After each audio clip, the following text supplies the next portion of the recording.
안녕하십니까. 전국의 우리 유튜브 구독자 여러분, 우리 아프리카TV 시청자 여러분. 일요 미스테리 극장의 김원입니다. 오늘은 2017년 8월 27일 26번째 극장의 문이 활짝 열렸습니다. 오늘 제목을 보시면 아시겠지만 심증은 필요 없다. 증거를 말하라. 굉장히 무서운 제목으로 여러분들께 오늘 함께 다가가고자 합니다. 사실 오늘 이 컨텐츠는 약간의 컨텐츠의 새치기였습니다. 원래는 이걸 준비했던 게 아니라 다른 컨텐츠를 준비하던 도중에 이거 뭐지? 내가 준비하던 데서 봤던 게 나타난 거예요. 그래서 거기서 빠져들다가 이 자료를 준비하고 정리하고 하면서 점점 깊게 빠져들었고, 사실 이 방송은 제가 언젠가 한번 더 하게 될 것 같은 그런 느낌의 컨텐츠이기도 합니다. 아마 여러분들도 이 사건에 대해서는 거의 대부분 다 알고 계실 겁니다. 이게 여러분들 사이에선 뭐라고 알려져 있냐면 치과의사 모녀살인 사건이라는 명칭으로 여러분에게 알려져 있습니다. 대한민국에서 일어난 실제 범죄 사건이고 지금까지도 해결이 안 된 굉장히 난해한 나름의 이제 의문사, 그리고 약간 미스테리하기도 하고 약간 미제 사건에 가까운 그런 이야기이기도 합니다. 원래는 이 이야기를 시작하려고 했던 게 아니었어요. 원래는 뭐 때문에 제가 이걸 찾게 된 거냐면, 혹시 여러분들 제가 컨텐츠로 준비 중이었던 이 컨텐츠를 기억하십니까? 바로 이 사건입니다. 아마 요거만 봐서 아시는 분들은 많지 않을 것 같습니다. 정말 이 사건에 대해서 관심이 있는 분이 아니면. 바로 뭐냐면 제가 현재 준비 중이었던 바로 국내 군 최대 의문사, 바로 김은중이 사건입니다. 제가 이 사건을 준비하고 진행하고 있던 과정 중에 미군이 작성했던 공식 의료 차트 있죠? 미군이 작성한 의료 차트인데 그걸 해독 작업을 했던 사람들 이름 중에 무언가 조금 특이한 이름이 있었어요. 그 이름을 제가 어디서 봤었냐면 유튜브에서 누군가가 이 사건에 대해서 조사 좀 해주세요라는 얘기였는데 이름이 되게 특이했거든요. 근데 그 이름하고 이 이름하고 매치가 딱 되더라고요. 낯설지 않은 이름. 내가 이 이름을 어디서 봤지? 그때부터 시작됐습니다. 제가 그래서 구글에 그 이름을 검색해보는 순간 머릿속이 하얘졌습니다. 이거 연관성이 있네요. 김은중이 사건에 있었던 이 사람이 실제로 오늘 사건의 주인공이기도 합니다. 많은 분들이 이야기를 하지만 실질적으로 참 자료를 찾기 힘든 그 이야기, 오늘 여러분들에게 그 이야기, 어쩌면 제가 진행했던 컨텐츠 중 화성 연쇄살인 사건보다도 훨씬 더 복잡하고 더 길었던 실제 PPT 자료가 40장이 준비되어 있는 바로 그 컨텐츠이기도 합니다. 오늘 여러분들과 이 대한민국 제가 지칭하는 최대 미스테리입니다. 이 이야기를 한번 시작해보고자 합니다. 때는 1995년 6월 12일로 거슬러 올라가도록 하겠습니다. 1995년 6월 12일 아침 8시 45분입니다. 아침이죠. 출근 시간입니다.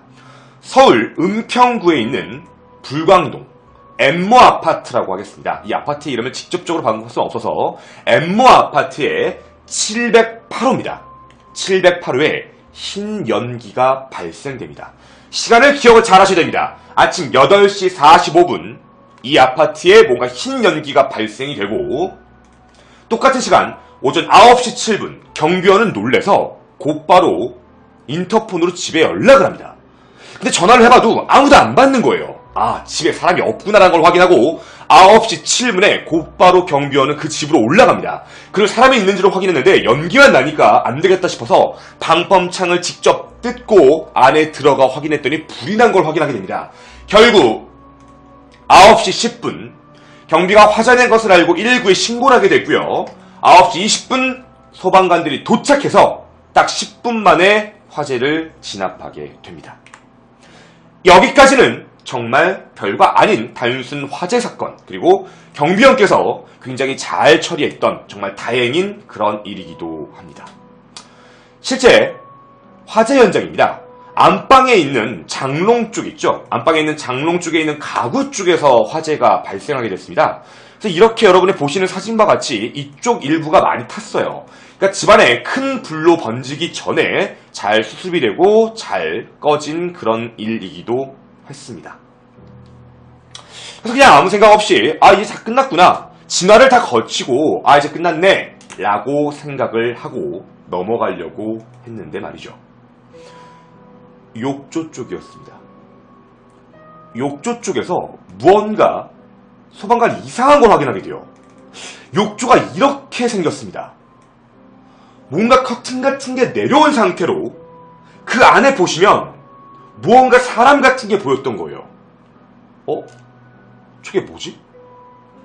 뭔가 이상했던 이제 소방관은 저걸 보고 한번 열어본 겁니다. 그리고 그 안에선 시신 두 구가 발견이 됩니다. 좀 자극적인 사진이기 때문에 실제 시신에 대한 사진은 공개하지 않겠습니다. 제가 항상 방송을 할 때 여러분께 말씀을 드리지만 고인에 대한 문제도 좀 있고요. 그리고 이게 너무 컨텐츠하고 어긋나는 너무 자극적인 소재로서의 사진은 제가 직접적으로 보여드리진 않도록 하겠습니다. 지금 이쪽에 보시면 저쪽에 살짝 보이는 게 실제 시신의 사진인데 저 정도만 보여드리고 더 이상 공개하진 않도록 하겠습니다. 개인적으로 궁금하시면 구글링을 통해 확인이 가능하시니까 여러분이 직접적으로 찾으셨으면 좋겠습니다. 어쨌든 이 부분에 대해서 확인해보고 놀란 거죠. 여러분 생각을 잘 해볼게요. 집안의 방화 사건, 안방에 불이 났다. 안방에 불이 났는데 왜? 어째서 목욕탕에 물이 잠긴 상태였습니다. 물이 잠긴 상태의 그 안에 여기에 이제 출근했던 남편의 아내였던 부인 최모 씨라고 하겠습니다. 당시 31세였던 최모 씨와 당시 딸 이모 씨라고 할게요. 이모양 당시 2세였습니다. 그러니까 31세 최모 씨 부인과 그 다음에 이모양 이 둘이 사망한 채로 여기서 시신으로 발견이 되게 됩니다. 이때 당시에 남편이었던 이모 씨는 외과 의사로서 이미 병원을 그날 개원을 했다고 합니다. 그날 병원을 개원해서 그날 병원에 첫 출근하는 날이었어요. 따라서 집에는 지금 아내와 자제분밖에 없었던 겁니다. 여러분 우리 여기까지만 좀 잠깐 생각을 해볼게요. 지금 이게 확실한 것 중에 하나는 뭐냐면 일단 첫 번째 누군가 방화를 했다는 거예요. 안방에 분명히 방화를 했고 그리고 문제는 한 가지 더 지금 방화 사건인 것 같은데 실제 시신은 욕조 안에 있었다는 거예요. 욕조 안에 두 구가. 뭐지? 뭔가 좀 앞뒤가 안 맞는 이상한 사건이기도 했습니다. 그리고 여러분들이 이 사건을 치과의사 모녀살인 사건이라고 알고 있는 이유가 뭐였냐면 남편은 외과의사였지만 여기서 이제 피해자였던 부인 최모 씨가 치과의사였습니다. 치과의사 모녀살인 사건이라고 이름이 붙여진 이유가 치과의사인 부인이 돌아가셔서 이제 사람들에게는 치과의사 모녀살인 사건으로 알려져 있는 거고요. 남편은 외과의사, 그러니까 부인은 치과의사, 그러니까 의사 집안의 이제 하나의 단란한 가정이었던 겁니다. 어떤 상태가 맞았냐면 부인과 딸은 물이 담긴 욕조에 숨져 있었고 아내는 상의가 벗겨진 상태로 그리고 속옷, 아래쪽 속옷은 내려가 있는 상태였습니다. 그러니까 완전히 벗은 게 아니라 내려가 있는 상태로만 있었어요. 그리고 목에는 교살의 흔적이 있었습니다. 교살이 뭔지 아시겠지만 이제 목을 조른 흔적이에요. 목을 조른 교살의 흔적이 있었고 그리고 팔에는 미세한 상처의 찰과상들이 있었습니다. 그 좀 잔인한 건데 당시 2세였던 딸 이모양입니다. 이모양도 목이 졸린 상태, 쉽게 얘기하면 교살의 상태로 욕조의 물에 잠겨있는 상태로 발견이 되게 됩니다. 정말 끔찍한 사건입니다. 경찰은 이걸 보자마자 직감을 했죠. 타살. 이게 자살일 리가 없으니까 타살이다. 타살이 명백하고 장롱에 불을 붙인 것으로 봐서는 방화살인을 저지르고 증거인멸을 위해서 아마 불을 저지른 것이다 라고 경찰은 판단을 합니다. 그리고 한 가지 더. 현관문은 잠겨있는 상태, 외부 침입 흔적은 전혀 존재하지 않는 상태. 이런 걸 뭐라고 하는지 아십니까? 우리 예전에도 많이 봤지만 바로 밀실입니다. 밀실 살인 사건입니다. 그 어떤 외부의 흔적도 없고 안에서만 벌어진 사건, 바로 밀실 상태로서 범죄가 발생이 된 겁니다. 또 이상한 점은 뭐냐면 집안에 있는 현금, 부인에게 현금이 약 51만 원 정도가 있었다고 합니다. 51만 원 정도가 있었다고 하는데 현금, 그리고 귀중품, 그리고 집을 뒤진 어떠한 흔적도 없었습니다. 따라서 경찰은 이 모든 범죄는 개인적 원한으로 인한 살인일 것이다 라고 이제 유추하게 됩니다. 목표가 없었으니까, 사람만 죽였고 아이까지 죽였으니까 이건 분명히 원한일 것이다 라고 판단을 하게 됩니다. 그리고요, 경찰은 주변에 원한 있죠. 주변 이제 용의자들을 찾기 시작합니다. 용의자가 첫 번째 바로 뭐였냐면 주변에 있는 사람들, 뭔가 약간 이제 뭔가 원한을 가질 수 있는 사람들, 그런 사람들을 하나씩 조사를 합니다. 그런데 여기서 이상한 사람이 한 명 나타납니다. 뭐였냐면 피해자였던 최모 씨에게 내연남이 있었던 겁니다. 내연관계였던 인테리어 업자가 한 명 있었어요. 그래서 그 사람을 첫 번째 용의자로 선상에 올립니다. 내연남이니까. 그러니까 쉽게 얘기하면 바람을 피고 있었던 거죠. 내연남이라는 걸 확인하고 이 사람에 대해서 첫 번째 조사를 시작합니다. 근데 문제가 뭐였냐면 이 내연남은 알리바이가 모두 완벽했습니다. 살인이 있었던 그날, 그 시간에 다른 지역에 있었던 게 확인이 됐어요. 그러면 경찰은 더 이상 찾을 수 있었던 용의자가 없었습니다. 자연스럽게 용의자는 한 곳으로 쏠릴 수밖에 없었습니다. 바로 누군지 아십니까? 바로 남편이었습니다. 경찰은 곧바로 남편에 대해서 의심을 시작합니다. 근데 남편도 한 가지가 문제였습니다. 뭐가 문제였냐면 남편은 실제로 아침 7시에 집을 나갔습니다. 사실입니다. 아침 7시에 집을 나간 걸 그 아파트 경비원이 증언을 해줬어요. 아파트 경비원은 아침에 나갈 때 남편과 인사를 했다. 아침 7시. 근데 실제 아까 말씀드린 우리 방화 시간 기억나십니까? 아까 방화가 처음 알려진 시간은 8시 45분이었습니다. 시간이 약 1시간 45분 정도의 텀이 있어요. 그리고 문제가 뭐였냐면 남편이 이런 진술을 합니다. 자기가 아침 7시에 나갈 때까지만 해도 모녀는 살아있었고 자기와 아침밥을 먹고 배웅을 받았다. 왜냐면 그날 병원 첫 개원날이었기 때문에 아침밥을 먹고 뭐 힘내라 이런 얘기를 듣고 그 다음에 배웅을 받고 나는 출근을 했고 강서구 화곡동입니다. 은평구에서 강서구 화곡동까지 자신의 병원까지 해서 병원에 도착한 시간은 오전 8시였다. 개원날이었으니까. 이렇게 진술을 합니다. 남편의 알리바이였죠. 그러면 남편도 범인이 아닌 겁니다. 그런데 경찰은 한 가지 의심을 하기 시작합니다. 왜냐면 유력한 용의자였던 2명 중 1명은 너무너무 정확한 알리바이가 있었던 거예요. 내연남은. 하지만 남편에 대한 알리바이에서 한 가지 의심을 할 만한 사건이 있었습니다. 바로 뭐였는지 아십니까? 우리가 의심해 볼 만한 단 한 가지. 바로 이것입니다. 오전 7시에 대한 개념입니다.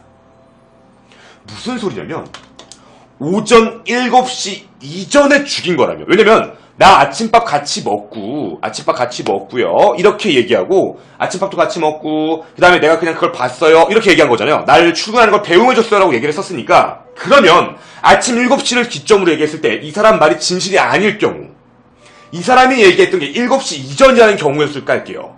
7시 이전의 경우의 수라는 걸 깔아보게 되면 남편이 범인인 거죠. 만약에 7시 이후가 죽은 시간이 맞다면 남편은 범인이 아닌 제3자가 되는 겁니다. 우리가 여기서 판단할 건 경찰은 여기에만 집중을 했던 거예요. 용의자 첫 번째, 내연남은 아니다. 7시를 기준점으로 딱 세우고 7시 전에 사망한 거라면 남편이 범인이다. 거짓말한 거니까. 근데 7시 이후에 사망한 게 맞다면 남편은 범인이 아니다. 제3자가 범인이다. 라고 경찰은 집중하게 됩니다.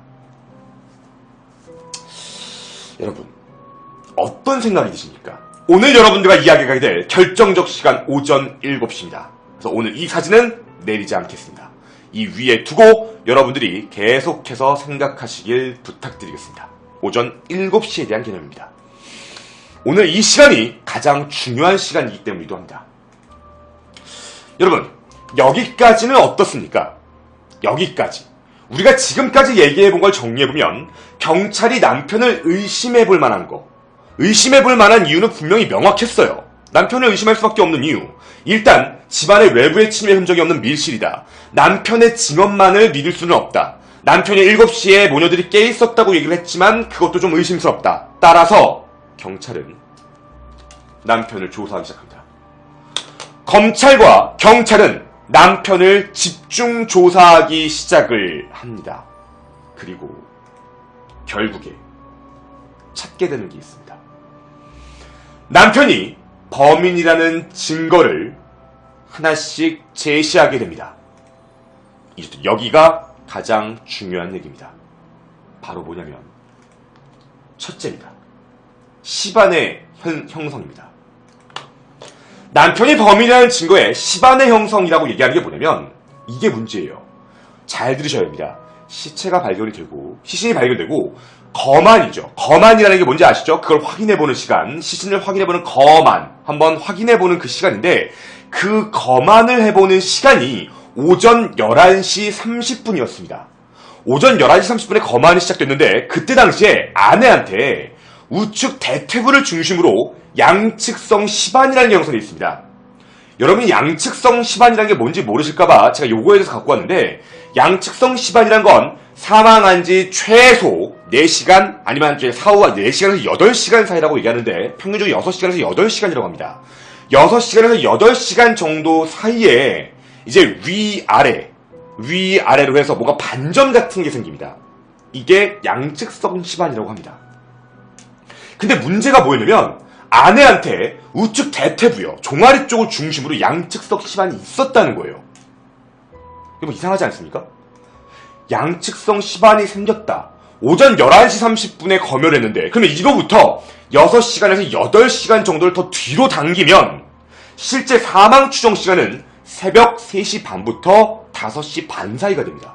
그러니까 남편이 얘기했던 아내가 살아서 절 배웅해줬어요 라는 이야기와 맞지 않는 이야기가 된 거예요. 7시 이전에 사망했다는 경찰이 제시한 첫 번째 증거입니다. 검경의 증거예요. 시반이라는 부분으로 이것이 증거다. 남편이 얘기한 7시에는 살아있지 않았다 라고 증거를 합니다. 물론 이것만으로 끝나지 않습니다. 두 번째입니다. 바로 시강입니다. 여러분들 이제 시강이라고 저도 이번에 처음 알았는데 시강이 뭐냐면 바로 이겁니다. 뼈예요. 그러니까 몸이 관절이 굳는 걸 얘기합니다. 관절이 굳는 것. 그래서 이게 경찰이 지문을 뜨기 위해서, 지문을 이제 떠야 되니까 지문을 뜨기 위해 손을 딱 펼쳤는데 이미 시강이 진행된 상태라고 합니다. 시강이 진행이 되려면 지관절, 관절에서 시강이 진행되려면 사후 6시간에서 최대 12시간입니다. 그러면 최대 시간이 전날 밤 11시 30분부터 12시간 전이니까 전날 밤 11시 30분부터 아침 5시 반 사이, 그때 사이에 돌아가신 겁니다. 그러면 이 두 가지의 공통적인 시간은 새벽 5시 30분 이전인 거예요. 새벽 5시 반 이전에 이분이 돌아가실 가능성이 분명히 존재한답니다. 경찰은 여기서 얘기를 끝내지 않습니다. 또 다른 증거를 제시합니다. 세 번째, 바로 아내가 제시하는 메시지입니다. 뭐였냐면 경찰은 해부를 합니다. 그리고 위를 확인해 보는데 남편한테 한번 물어보죠. 아침에 아내하고 밥을 먹었다고 하셨는데 아침에 뭘 드셨어요? 라고 얘기합니다. 남편이 이렇게 진술합니다. 아침에 콩나물국을 먹었습니다. 라고 진술합니다. 그런데 위에서는 아직 소화가 이루어지지 않은 밥이 350g 정도가 들어가 있었고 그 안에 내용물을 확인해 봤는데 아침에 먹었다는 콩나물은 없고요. 전날 저녁에 먹었다는 미역이 위에서 발견이 됩니다. 남편이 주장했던 콩나물의 흔적은 없었던 거예요. 그러면 저녁을 먹은 지 좀 시간이 지나고 아침을 먹기 전 돌아가셨다가 맞습니다. 시간적인 부분을 다시 다 종합해보면 전날 11시 30분부터 새벽 4시 사이에 죽은 것이 맞답니다. 그리고 경찰이 제시한 네 번째 이야기, 바로 밀실, 외부의 침입 흔적이 아예 없다. 아예 존재하지 않는다는 얘기가 뭐였냐면 집에서 혼란스럽게 다닌 흔적도 없고 집의 구조 자체를 너무나도 잘 알고 있는 사람이다. 너무 완벽할 정도로요. 집에 들어가서 어디에 뭐가 있고 어디에 뭐가 있고를 명확하게 알고 있는 사람, 그 짧은 시간에 범죄를 저지를 수 있는 사람. 하지만 살인 도구도 찾지 못했고 지문이나 머리카락 같은 것도 발견을 못했고 결정적인 단서가 없었습니다. 그냥 제3자가 들어올 수 없었다는 것 하나. 이렇게 검찰은 법에 호소합니다. 이 사람이 범인은 결정적인 4가지 이유입니다. 여러분, 제가 지금까지 얘기한 검찰과 경찰의 증거 제시를 들으셨습니다. 어떠십니까? 남편이 7시라는 시점 이전에 죽였다는 거에 대해서 인정하십니까? 여러분들도 모두 인정하실 거라 보겠습니다. 검찰과 경찰에 대한 이야기를 똑같이 이 4가지에 대한 증거를 받아들이게 됩니다. 판결. 1996년 2월 제1심 재판부 판결문 사형. 피해자 이모 씨를 사형에 처한다. 어떻게 사형을 처하게 됐냐면 법의학적 관점에서 제시하게 된 겁니다. 7시 이전이냐 이후냐가 중요했는데 누가 봐도 7시 이전에 대한 모든 초점이 맞춰졌어요. 그리고 검사 측은 이때 당시 어떻게 했냐면 대한민국 최고의 법의학자 3명에게 자문을 구합니다. 첫째, 서울대 의대 이정빈 교수님. 둘째, 고려대 의과대학 황적준 교수님. 셋째, 국립과학수사연구소의 권유름 박사. 이렇게 3명에게 이 사건에 대해서 의뢰를 했고 이 3명 모두가 7시 이전에 죽었다라는 증언을 받고 그걸 법원의 판결에 넣고 법원 판결에서 최종 사형 판결을 받게 됩니다. 여러분은 어떻게 받아들이시는지 잘 모르겠네요. 사형이 떨어졌습니다. 이렇게 여러분들이 생각하는 대로요. 사형은 자연스럽게 진행될 만한 일이었습니다. 그런데 이분은 의사였습니다. 변호인단이 구성되었고 이 변호인단은 범인이 아니라는 증거를 하나씩 반박하기 시작합니다. 이게 정말 골 때립니다. 첫째, 사망 시간에 관련된 문제. 지금부터 잘 들으셔야 됩니다. 실제 변호인단이 진술을 했던 방식에 대해서 말씀을 드리겠습니다. 시간으로 추정하는 것은 오차 범위가 매우 넓다. 사람의 컨디션, 사람의 상태, 사람의 질병 여부, 사람의 나이, 남녀, 성별, 그리고 발생한 시점, 발생한 지역의 습도, 그리고 온도. 온도에 따라 이 모든 것에 따라 시반과 시간이 형성되는 시간은 다를 수밖에 없다. 최초 검안을 할 때, 이제 거기 나왔던 최초 검안서인데, 최초 검안 시에는 목, 가슴, 배에도 시반이 있던 것을 확인했지만, 부검을 시행했던 시검에는 우측 대퇴부 위에는 시반이 모두 소실된 것으로 확인되었다. 따라서 우측 대퇴부의 경우는 아까 말씀드린 얘기 기억하십니까? 위에 속옷은 없었지만 아래 속옷은 약간 밑으로 내려가 있었다고 했던 얘기 기억나시죠? 우측 대퇴부의 경우는 속옷을 입고 있어서 압력의 부분으로 시반이 먼저 형성됐을 가능성이 분명히 존재한다. 이렇게 이 부분은 이해할 수 있다. 우측 대퇴부에 대한 시반 형성이 빨라진 이유는 이것으로 증명이 된다. 다른 모든 시반은 실제 검열할 때 소멸한 것으로 보아선 시반 형성 시간은 얼마 지나지 않은 게 맞다. 따라서 집을 나간 이후인 7시 이후에도 이런 시반 형성이 가능할 수 있다. 라고 사망 시간에 대한 이야기를 같이 이야기합니다. 또 하나 더입니다. 시강도 마찬가지다. 온도가 높을 경우에 조직 강직이 빨리 나타난다고 합니다. 문제는 뭐냐면 경찰의 실수였습니다. 경찰의 실수가 뭐였냐면 욕조의 온도가 몇 도인지 경찰이 초기에 조사를 안 했어요. 이게 가장 큰 문제였습니다. 경찰이 초창기에 욕조의 온도가 몇 도인지를 확인을 했었어야 했는데 그걸 확인하지 않았습니다. 경찰이 실수했습니다. 그래서 온도가 만약에 뜨거운 물이었으면 시강이 빨리 일어났을 수 있다. 시강이 더. 따라서 시강으로서 얘기하는 것도 이 온도가 몇 도인지 확인이 안 되기 때문에 정확하게 얘기할 수 없는 게 맞다. 이렇게 얘기합니다. 오래 지나 나타난 건지 뜨거운 물을 받아 고의적으로 시강을 빨리 유도했는지 확인할 수 없다. 라고 반박을 딱 때립니다. 왜냐면 경찰은 초기 조사할 때 무조건 현장 검증을 할 때 있어서는 실제 욕조 안에 시신이 들어가 있는 경우에 온도를 측정하게 돼 있지만 경찰이 그걸 안 한 겁니다. 원래 있는 내용입니다. 당시 경찰들은 이 실수에 대해서 지적을 받으니까 수사했던 경찰관은 손등에 온도별로 물방울 떨어뜨리면서 그때 당시 소방관 있죠? 소방관 처음에 꺼냈으니까 소방관한테 온도를 떨어뜨려서 이 온도였습니까? 이 온도였습니까? 이런 식으로 법정에서 증언했다가 욕을 먹게 된 거예요. 이걸 누가 믿냐고요? 소방관을 불러다 놓고서 소방관을 앉혀다 놓고 물을 떨어뜨리면서 이 온도였습니까? 이 온도였습니까? 이렇게 물어봤답니다. 법원에서 누가 봐도 입증할 수 없는 그런 증거가 된 겁니다. 이게 문제였던 거죠. 그리고 둘째입니다. 화재 발생 시간에 대한 문제였습니다. 뭐였냐면 사람들이 뭐라고 얘기하냐면 처음 신고 시간은 한 9시 10분쯤 화재는 그 이전에 발생을 했는데 이제 이런 얘기를 하더라고요. 화재는 천천히, 왜냐면 장롱에서부터 불을 붙였으니까 천천히 약간의 부시를 두고 천천히 해서 시간을 오랫동안 끌 수 있다라고 얘기를 하더라고요. 그런데 이걸 보고 변호인단이 어마어마한 짓을 하게 됩니다. 정말 불씨 요만큼 가지고 불이 실제로 발생하는 데까지 얼마나 걸리는지를 1,800만 원을 들여서 아파트 모형 화재 실험을 직접 변호인단이 시행하게 됩니다. 그리고 장롱에 불이 나서 실제 아파트가 그 정도까지 화재가 난 데까지 얼마만큼 걸리는지 시간을 측정해 본 결과 5분에서 6분으로 판명이 납니다. 그리고 그걸 법원은 인정합니다. 따라서 9시 10분 정도의 연기가 보였다는 건 실제 방화 시간은 9시 5분 정도라는 겁니다. 9시 5분쯤 정도로 해서 9시 전후로 해서 그때 방화가 시작되었다 정도로 이해할 수 있는 겁니다. 이렇게 반박을 한 겁니다. 반박이죠. 다음입니다.